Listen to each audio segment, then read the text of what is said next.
Ang mga kwento ng pag-ibig, kwento ng buhay at kwento ng pag-asa dito sa Barangay Love Stories. Love Stories.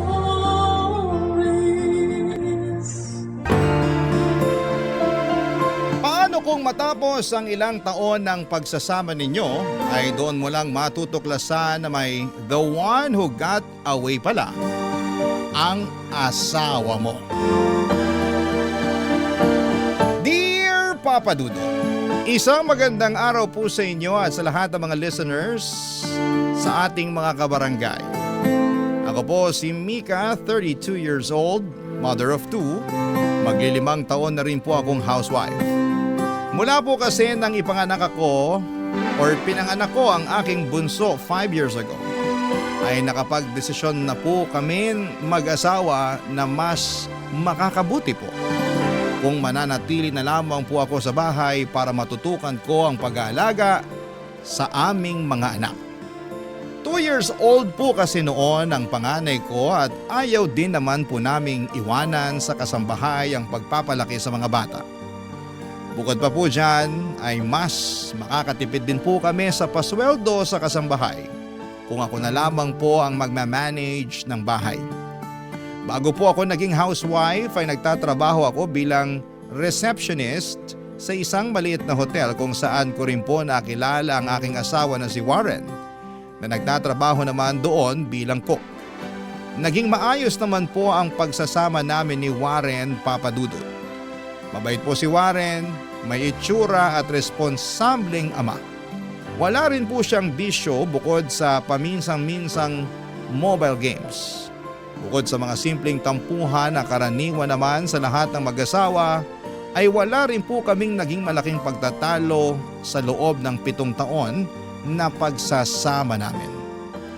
Hanggang neto nga pong pagbukas ng 2020 kung saan ay parang nadamay din ang aming relasyon sa kamalasan na dumapo sa mundo. At ito na nga po sana ang gusto kong ikwento sa inyo ngayon at hingan sana ng advice kung ano ba ang dapat kong gawin, Papa Dudut. Totoo nga po siguro ang sinasabi nila na mararamdaman ng isang babae kung ang kanyang asawa ay may third party. At neto nga pong January 2020 ay napansin ko na may naging pagbabago sa kilos ni Warren. Nung una ay in denial pa po ako dahil nga sa tagal naming nagsasama ay never pa pong ng babae si Warren. At least, hindi ko naramdaman na may iba siya. Pero neto pong January ay kakaiba talagang naging kutob ko. At lingid sa kaalaman ko yun, ayun na nga po pala ang magiging simula ng pinakamalaking pagsubok sa pagsasama namin.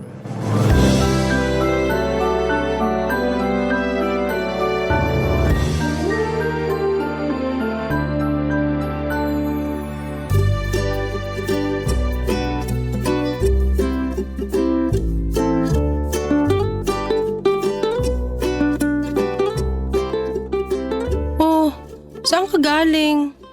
Bakit naka-short sa rubber shoes ka? Nag-gym ako. Gym? May promo kasi dun sa gym na malapit sa hotel. May discount kapag nag-member ng isang buong taon. Nag-member ka? Oo, Okay. Magkano naman yung monthly nun? 500 na lang. 500? Aba, pambayad din natin ng tubig yun Kaya ko naman bayaran yun. At saka maliit lang na investment yun para sa pagiging mas healthy ko. Dapat nga ikaw din eh. Nye, sa gawaing bahay lang dito at sa pag-aalaga ng mga bata, ubus na lakas ko. Teka, hindi ba lalo makakasama yan sa'yo kasi pagod ka na nga sa trabaho, buong araw ka ng galaw sa kitchen? Iba naman yung pagluluto sa pag-gym. Siyempre may mga parte ng katawan na hindi na-exercise. Okay, sige. Ay nga pala, may dumating na delivery dyan kanina, box. Ganun ba? Ayos. Ano naman yung pinadeliver mo? Mga supplements lang yon. Para masulit ko yung pag-gym ko. Aba, talagang kinakarir mo yung healthy-healthyhan mo Oo, naisip ko parang New Year's resolution ba? Wow! Ibang pasok ng 2020 sa'yo Dapat nga ikaw din. Mag-diet na rin tayo para maging mas malakas resistensya natin. Siyempre, hindi na tayo bumabata. kailangan na natin palakasin yung katawan natin. Mahal na magpa-ospital ngayon. Sige, support na lang kita dyan. Okay na ako sa ganito. Papadudot ng tsinek ko po ang internet. Ang mga biniling supplements ni Warren ay nakita kong mga pampalaki sila ng katawan. Doon na po talaga ako nagtaka na may parang kakaiba. Kung ang pakay lang po ni Warren ay mas maging healthy, bakit kailangan pa na magpalaki siya ng katawan? Para kanino? Para sa akin? Para sa sarili niya? Pero bakit parang nagmamadali siyang magpaganda ng katawan? Napakarami pong mga tanong na sumagi sa isipan ko noon, Papa Dudut. Pero sinubukan ko pong magmaang-maangan. At pilit na sinantabi ang mga agam-agam ko. Nang lumipas nga po ang mga araw ay napansin kong mas nagiging banidoso na nga po si Warren. May mga bagong damit na binili, sapatos, pati pabango. Nang hindi na po ako nakatiis ay kinumpronta ko na po siya tungkol sa bagay na ito.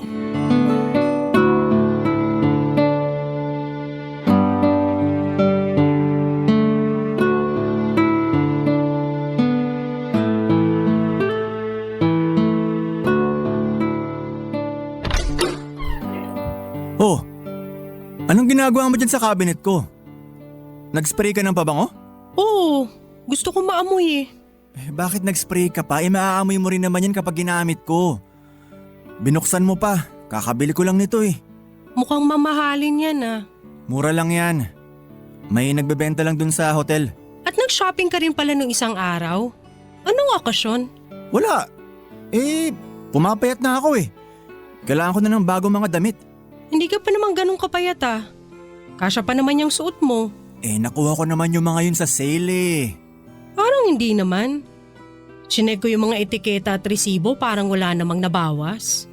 Teka, bakit parang may kakaiba sa'yo ngayon? Bakit parang iniimbestigahan mo ko? Wala. Nagtataka lang ako kung bakit parang bigla-bigla ka naging banidoso. Ganyan talaga ang tao. Nagbabago.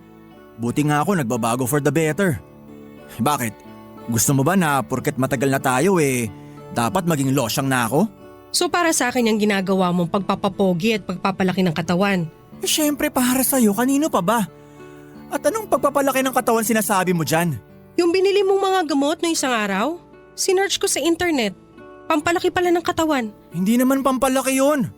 Para lang yun masulit yung pag-gym ko.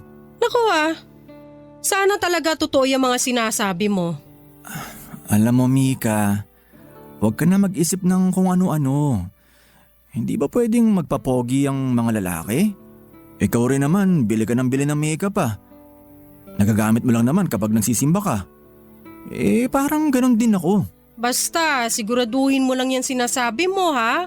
Hindi, makukuha mo talaga sa akin ang hinahanap mo. Sus! Ito talagang asawa ko. Selosa ka pala. Kasi naman kung kailan ka tumanda tsaka ka pa nagpapapogi dyan. Uy, kung makamatanda ka naman dyan, 32 lang kaya tayo. At saka, bakit ka ba galit na galit? Para sa'yo naman tong pagpapapogi ko. Sus! Ay nako, siguraduhin mo lang Warren kundi malilintikan ka talaga sa akin.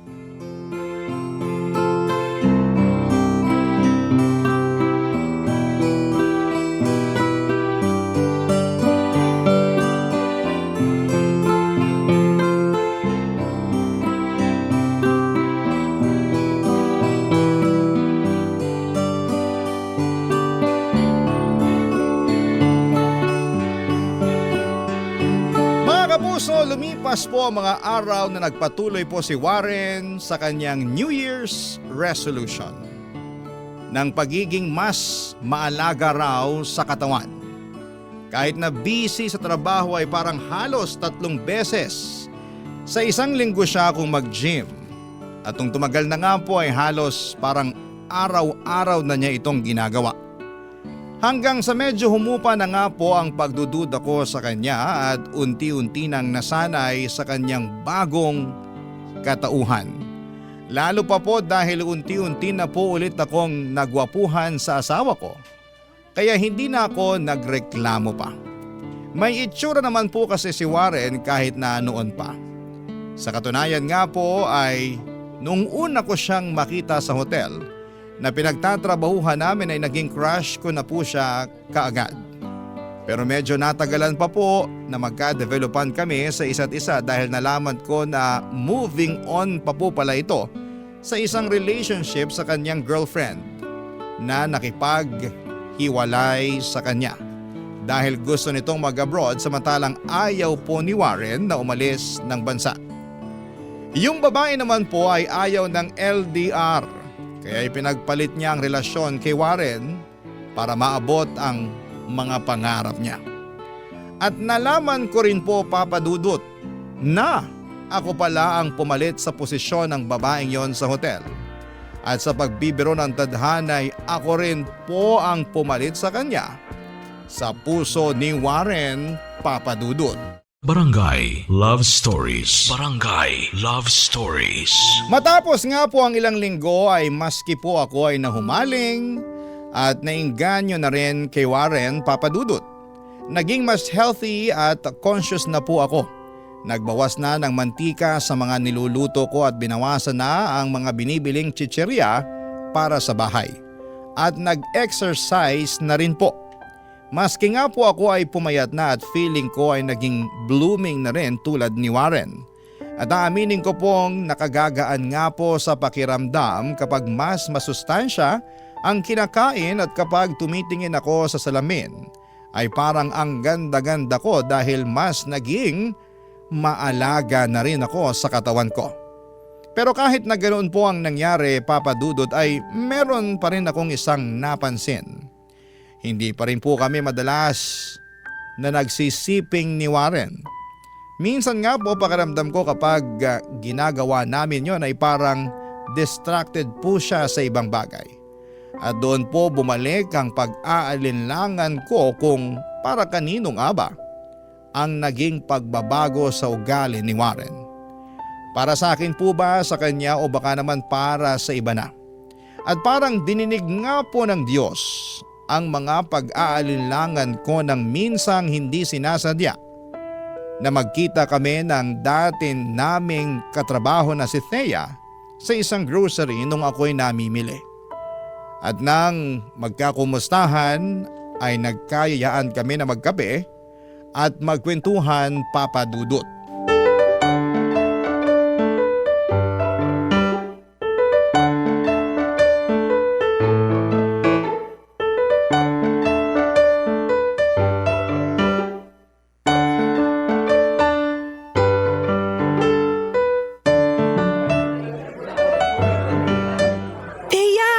Kumusta ka na? Okay naman. Uy nga pala, libre ko na to ha. Naku, ano ka ba? Hindi na, sagot ko na. Kaka-promote ko lang din kasi sa trabaho ng isang araw. Wow! Congratulations! Eh, salamat. Pero nako, parang totoo yung kasabihan na. Pag swerte sa trabaho, malas naman sa love life. Dahil hanggang ngayon, single pa rin ako eh. Talaga? Bakit? Wala ba dun sa hotel ninyo? Naku ang babata ng katrabaho ko. Tapos yung mga kaidaran ko naman, lahat kundi may asawa na, may girlfriend na. Eh ikaw, housewife ka pa rin ba hanggang ngayon? Oo. Pagkatapos ko mag-resign, hindi na ako nagtrabaho. At mukhang panghabang buhay na nga to. O at least hanggang tumuntong siguro ng high school yung mga bata. Wagas ka, Mika. Grabe ang hirap siguro niyan. At ang boring. Pero in fairness ha, parang bumata ka mula nung huli tayong nagkita. Ah, salamat. Ngayon taon kasi mas naging health conscious na kami ni Warren eh. Kaya yun, diet, exercise. That's good. Ako, naku, sobrang stress sa trabaho. Wala na akong time mag-gym. Kahit na meron naman kaming libre dun sa hotel. Buti nga, nagkita tayo ngayon. Nakahinga-hinga man lang ako. Kahit nga tuloy yung reunion ng batch namin ni Warren, hindi na ako nakapunta. Reunion ng batch nyo? Oo, sa hotel. Yung batch namin ni Warren. Diba parang kami yung mga first trainees dun? Ah, talaga? Kailan? Di mo ba alam? Mga 2 weeks ago siguro. Teka, hindi ka ba sinabihan ni Warren? Hindi. Wala naman siyang nababanggit.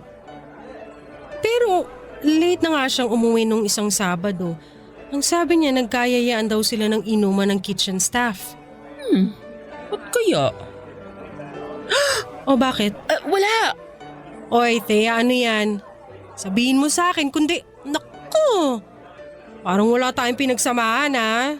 Hindi. Baka kasi hindi ka in-invite ni Warren kasi ayaw niyang maging awkward. Andun kasi si Ana. Si Ana?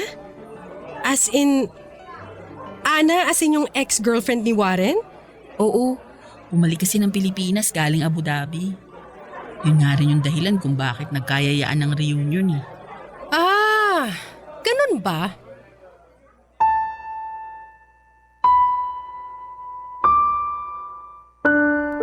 Bigla pong nandilim ang paningin ko nang marinig ko ang sinabi ni Thea, Papa Dudut. Para po kong biglang sinapak ng pagkakataon sa revelasyon ni Thea. Hindi ko na po maalala kung kailan ako huling nagselos kay Thea. Siguro nung una o sa ikalawang taon namin ni Warren, Papa Dudut. Pero matapos naming magpakasal at magkaanak ni Warren ay hindi ko na po naisip ang tungkol sa ex-girlfriend ni Warren. At hindi ko rin po akalain na matapos ang 7 taon, nang pagsasama namin ni Warren ay bigla ulit papasok sa eksena si Ana.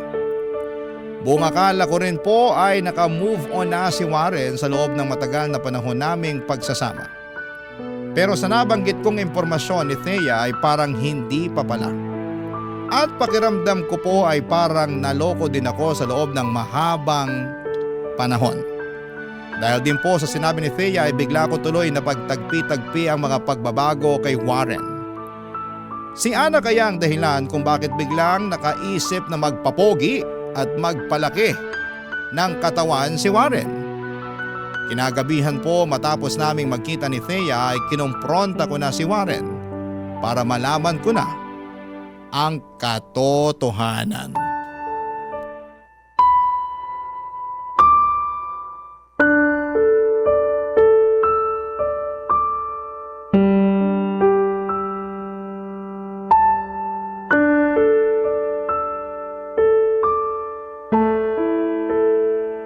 Warren! Warren! Oh, Kumising ka, may tatanong ako sa'yo. ano? Hindi ba pwedeng bukas na yan paggising natin? Bakit hindi mo sinabi sa akin na may reunion kayo? Ano? At bakit hindi mo sa akin sinabi na nandun si Ana? Alam ko na kasi yung magiging reaksyon mo kaya hindi ko na sinabi. Bakit mo naman iisipin na ganito ang magiging reaksyon ko? Siyempre, dahil ex ko yung tao. So kahit na more than 7 years na kayong hiwalay, kasal na tayo at may mga anak na tayo, iniisip mo pa rin na magseselos ako kay Ana, ganun ba? Oo.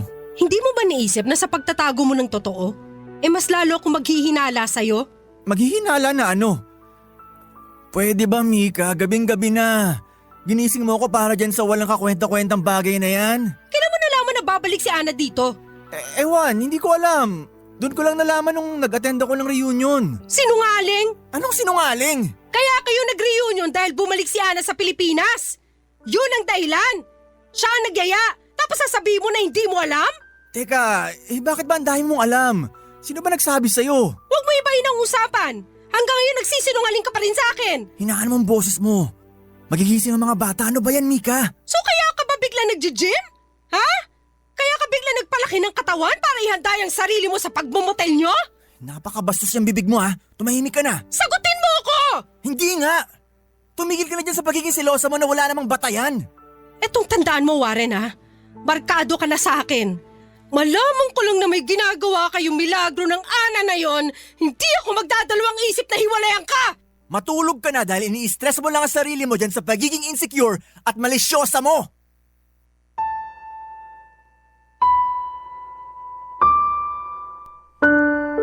Papadudot, mula po nang kumprontahin ko si Warren tungkol sa kanyang ex-girlfriend ay naging tensyonado na rin po ang samahan namin.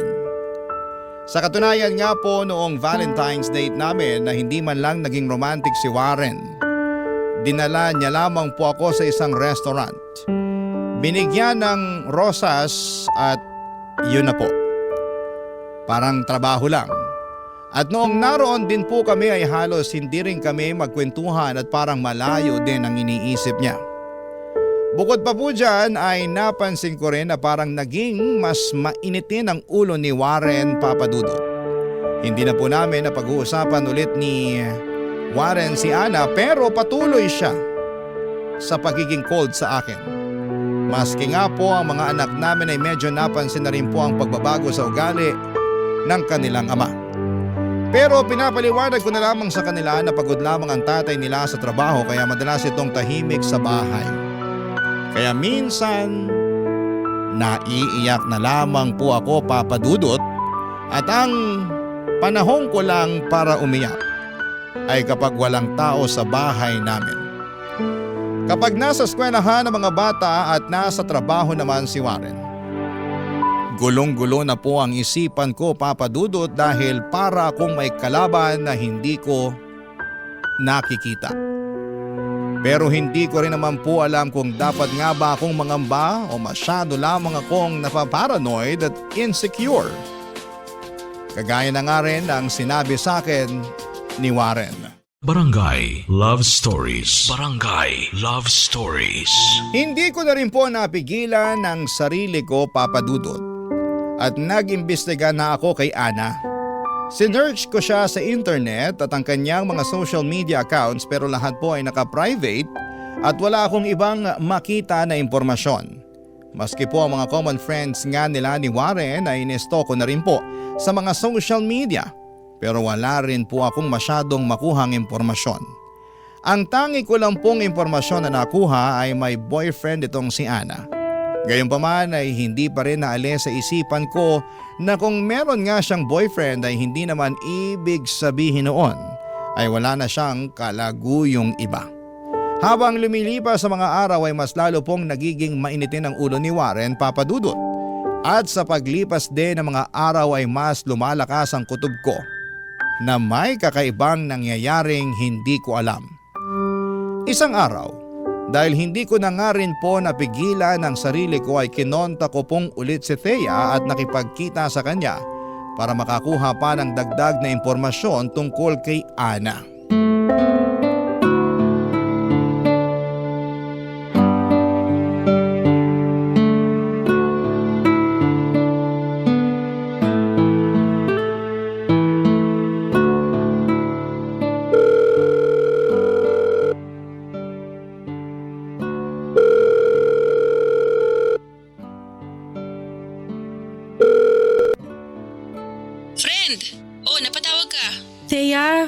Busy ka ba? Hindi naman masyado. Kakauwi ko lang naman. Anong meron? May itatanong sana ako sa'yo eh. Ano yun? Friend, hindi kasi ako mapakali after nung huling pag-uusap natin. Oh, bakit naman? Kasi nga, dun sa nabanggit mo, na umuwi si Ana. Okay. Bakit? Ano bang bumabagabag sa'yo? Hanggang ngayon kasi hindi ko maalis sa isip ko kung bakit nagsinungaling si Warren sa akin tungkol dun eh. Ang sabi niya, para daw hindi ako magselos. Pero ewan, iba kasi ang kutob ko. Okay. Anong gusto mong malaman? Hindi rin ako naka-attend ng reunion eh. Wala rin akong balita kung anong nangyari dun. Hindi ba kayo nakapag-usap o nagkita ni Ana nitong nakaraan? Di friend eh. Busy sa trabaho. Nag-message lang ako sa kanya na welcome back sa Pilipinas tapos nag-thank you siya. Yun na rin yung huli namin pag-uusap. So friends kayo sa social media, no? Oo. Ewan, paparanoid ako eh. Feeling ko kasi parang may kakaiba kasi sa kinikilos ni Warren itong mga nakaraang linggo. Ha? So kutob mo na may relasyon sila? Hindi naman. Ewan. Pero friend, ewan ko ha. Kasi ang huli kong alam kay Ana, 5 years na sila ng boyfriend niya. Tapos nung isang linggo, nakita ko nag-post siya na engaged na sila. Parang nung Valentine's lang ata nag-propose. Ha? Oo. Well, mukha naman silang masaya dun sa pictures ng fiancé niya. Ganun ba? So ayun. Bakit hindi mo nalang kausapin si Warren tungkol dyan? Kinausap ko na nga siya pero nagalit lang. Silosa daw ako at insecure. Anyway, sige Thea ha, maraming salamat. Pasensya na sa istorbo. At matapos nga po namin mag-usap ni Thea, ay magkahalong ginhawa at takot po ang naramdaman ko, Papa Dudut. Ni hindi ko nga po alam na posible palang maramdaman ang dalawang magkaibang bagay ng sabay. Nakaramdam po ako ng ginhawa dahil alam kong kakasagot lang ni Ana sa boyfriend niya at ikakasal na sila. Kaya't mababawasan na ako or mababawasan ang kakompetensya. Pero nakaramdam din po ako ng pangamba na baka palaging mainitin ang ulo ni Warren kamakailan ay dahil marahil ay nalaman na niyang ikakasal na ang ex-girlfriend niya. Hindi ko po kaagad kinumpronta si Warren tungkol sa mga natuklasan ko, Papa Dudut. Siguro'y may bahagi rin sa akin na natakot na baka makarinig ako ng mga bagay kay Warren na lubos na ikakasakit ng puso ko. Sinubukan ko na lamang pong isantabi ang nararamdaman ko at pinilit ang sarili ko na mapayapa sa impormasyon na ikakasal na si Ana sa iba. Kaya't hindi na niya maaagaw sa akin si Warren. Pero nagkamali ako, Papa Dudut. Isang gabi ay umuwi po ng lasing si Warren at dumire-diretso na sa kama at natulog. Doon po ay hindi ko na napigilan ang sarili ko. Naisip ko ng pagkakataon ko na rin po yon para makapag-imbestiga. Chinek ko po ang cellphone ni Warren at doon na po gumuho ang mundo ko.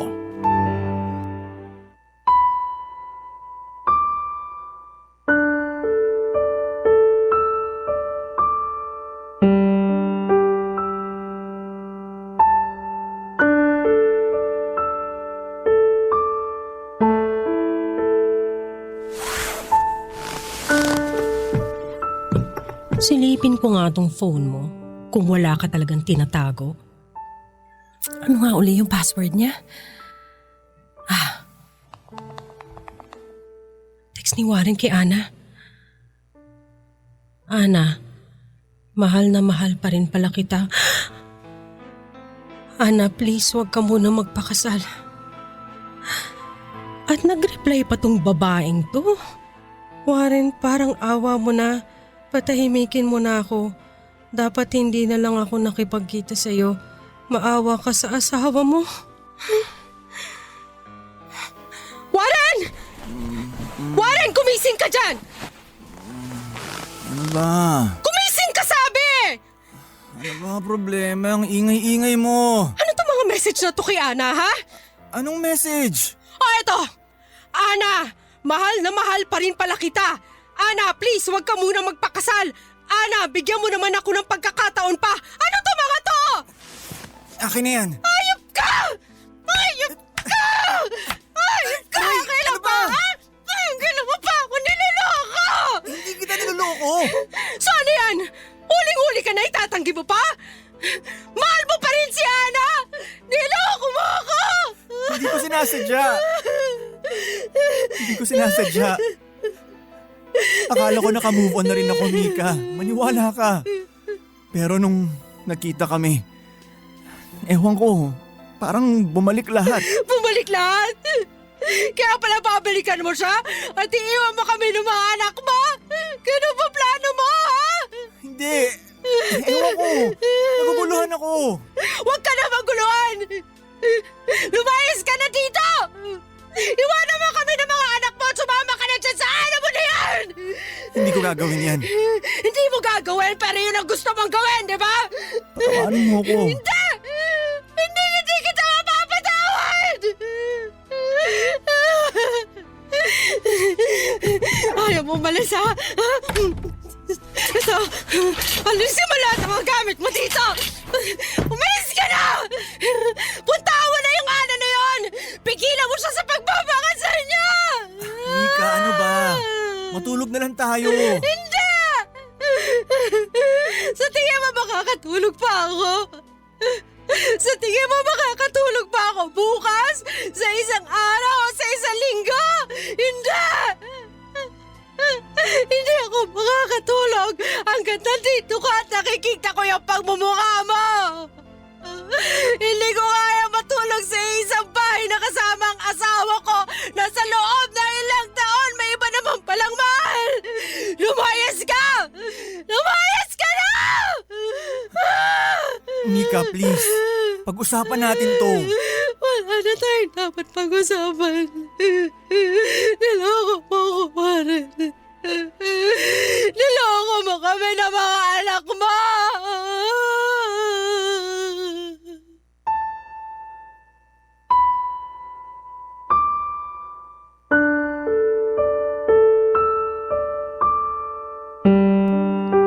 Sinubukan po akong pakalmahin ni Warren at kausapin pero hindi ko na po siya binigyan ng pagkakataon, Papa Dudut. At kinabukasan matapos ng insidenteng yon ay umalis na nga rin po si Warren sa amin at nakituluyan muna sa kanyang kapatid. Hirap na hirap din po akong ipaliwanag sa mga anak namin ang mga nangyari. Ang sinabi ko na lamang po ay kailangang umalis muna ng papa nila sa bahay dahil may trabaho ito. Pero hindi ko po alam kung paano ipapaliwanag sa kanila ang komplikadong dahilan kung bakit kami naghiwalay ng tatay nila. Hanggang sa inabot na nga po ng quarantine at tuluyan na kaming nagkahiwalay ni Warren, Papa Dudut. 6 na buwan na po siyang hindi umuwi at hindi pisikal na nakikita ang mga anak namin. Matapos niyang umalis sa amin ay halos ilang buwan din po akong sinubukang kausapin ni Warren tungkol sa mga nangyari. Maski ang kapatid niya at mga magulang namin ay namagitan na para magkaayos kaming muli. Alalang-alala daw ang mga bata. Pero napakahirap po sa puso ko, Papa Dudut. Dahil parang na-trauma na ako sa mga nangyari. Alam ko po kasi na makipagbalikan man ako kay Warren ay nagbago na ang lahat. At habang buhay na akong mahihirapan na magtiwala sa kanya. Kaya rin po ako sumulat sa inyo, Papa Dudut, ay para makakuha ng opinyon sa ating mga kabarangay kung ano nga ba sa tingin nila ang dapat kong gawin. Mahal ko pa rin po si Warren at para sa mga anak namin ay gusto ko rin pong makipagbalikan sa kanya. Pero matapos po ng ginawa niya ay nahirapan na akong maniwala na tapos na talaga ang nararamdaman niya para kay Ana. At ako na ang pinipili niya. Maraming salamat po, Papa Dudut, sa pagbasa ng aking liham. Ang inyong forever, kapuso at kabarangay, Mika. Nalilito pa rin sa live ang ating kabarangay. Ano kaya ang maipapayo mo sa kanya? Ibahagi mo yan sa ating comment section para mabasa rin niya.